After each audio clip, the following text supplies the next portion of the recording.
I started my military career in 1998. I grew up on a farm in Western New South Wales and went to Sydney University. I was actually an industrial chemist for a couple of years, then joined the army after that.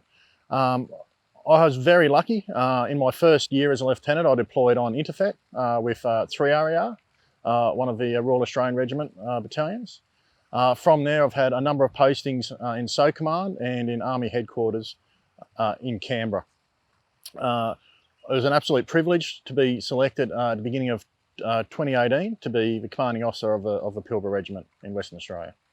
There's 3 regional force surveillance units, 51 Far North Queensland Regiment based out of Cairns, North Force or Northwest Mobile Force based out of Darwin, and the Pilbara Regiment with its headquarters in Carafa. We're the second largest in size with approximately 1.4 million square kilometres of patrol area, North Force having the largest AO.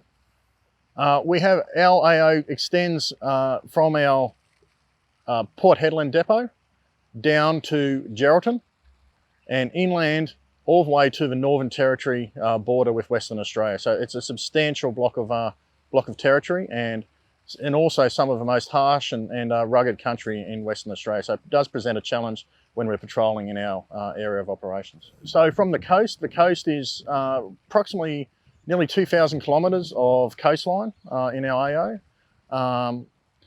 It has a number of islands off that coast, which we do have to patrol at times. It's quite rugged in areas, but at the same time, we're talking about some of the busiest shipping routes in the world when you're looking at the resource sector, particularly like the Dampier Archipelago and Port Hedland. So it really is a mix of some really isolated areas along the coast with a lot of challenges when we're operating our watercraft there to actually some of the busiest ports from a commercial aspect in Australia. So it's a very challenging area to operate there. Inland, we range from quite rocky areas, which are again challenging for our vehicles, all the way into the deserts, the sandy desert and the small sandy desert, which are obviously a lot more sandier and just a totally different terrain to operate in. So from the 3 COs of Pilbara, North Force and 51, they report to the Regional Force Surveillance Group, and that's commanded by a colonel, and he has a staff and his headquarters based out of Darwin. So that headquarters then sits under 2DIV, so the 2nd Division, and answers to Commander 2nd Division. In the late 70s, early 80s, it was recognised that a defence or a permanent defence presence in northwestern Western Australia was warranted. So on 26th of January, Australia Day in 1982, the 5th Independent Rifle Company was formed, based out of Port Hedland, with platoons in Carafa, Tom Price and Newman. On the 26th of January 1985, that squadron was re-rolled to what is now the Pilbara Regiment. So there's a few other milestones I'll just cover quickly as we go through from there, but that's when we were first founded as a regiment in 1985. Another milestone for us was in 1990.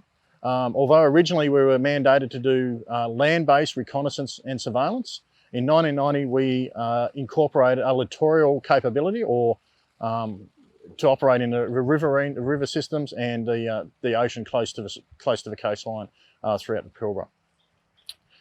In 1993, we moved our regimental headquarters from Port Hedland to Carafa to where it is today at Taylor Barracks in the light industrial area in Carafa. Also in 1997, we actually formed the last of our squadrons, which was our Perth-based squadron. So the Pilbara Regiment from 1997 had 3 squadrons, with 1 based in Perth. We're not really catered for the unique environment we operated in, where we had a lot of fly-in, fly-out workers from the mines, and we also had a lot of police members who would do postings down in Perth. So it allowed them to continue to serve with the regiment on those postings. I think there's a number of sort of capability steps forward where we were given or were issued new equipment throughout that time as well.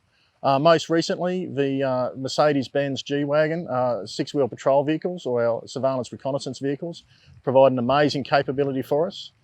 From a manning perspective, the last change occurred actually quite recently, just before I became CEO at the end of 2017, where we opened a depot in Geraldton.